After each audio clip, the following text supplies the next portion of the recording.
Hey everyone! Today we're going to talk about autistic communication, but probably not in the way you're used to. We're going to look at it through a whole new lens, one that's all about empathy and building bridges, instead of just focusing on, well, deficits. So let's kick things off with a huge question, one that kind of flips the whole conversation on its head.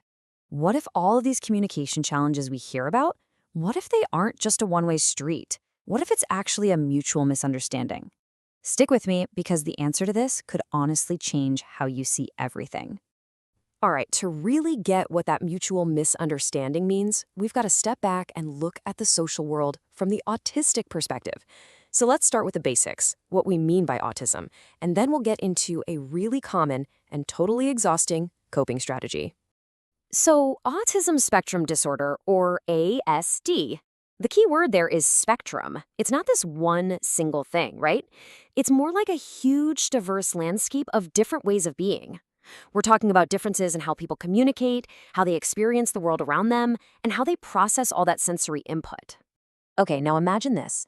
Imagine you had to spend every single day translating your most natural instincts into a completely different language just to navigate the world. Sounds exhausting, right? Well, that's pretty much what masking is.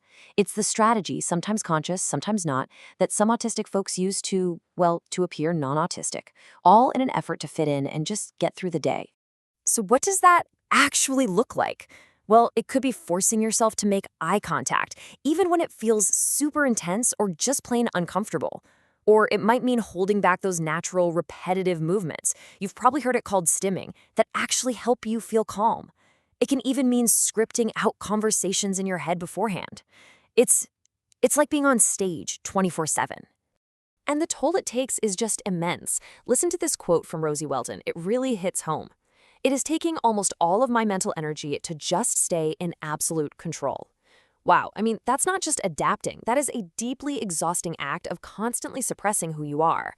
And you can imagine the huge impact that has on someone's mental health.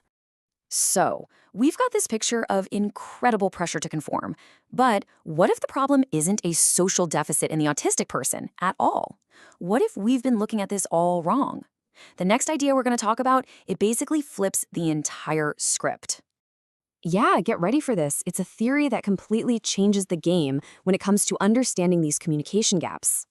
Okay, it's called the double empathy problem. And the big idea here is that the breakdown in communication isn't because autistic people lack empathy. No, it's that the struggle to understand each other is mutual. It's a two-way street. Think about it, it's so simple when you hear it. Non-autistic people often have a really hard time understanding the autistic experience, right? It's a breakdown between two totally different but equally valid ways of seeing and being in the world. It's not a one-sided problem. Okay, so if we accept that it's a two-way street, it kind of forces us to think bigger about what communication even is, because it is so much more than just the words we say, especially when we're talking about autism. And check this out. This is a really important piece of the puzzle. Somewhere between 25 and 35% of autistic school-age kids are non-speaking or minimally speaking. That number alone shows you just how crucial it is that we learn to see and support all the ways people communicate, not just the ones that use spoken language. And that brings us right back to stimming. Things like hand flapping or rocking. For so long, these were seen as behaviors that needed to be, well, stopped. But now we understand they're not just valid, they're often essential.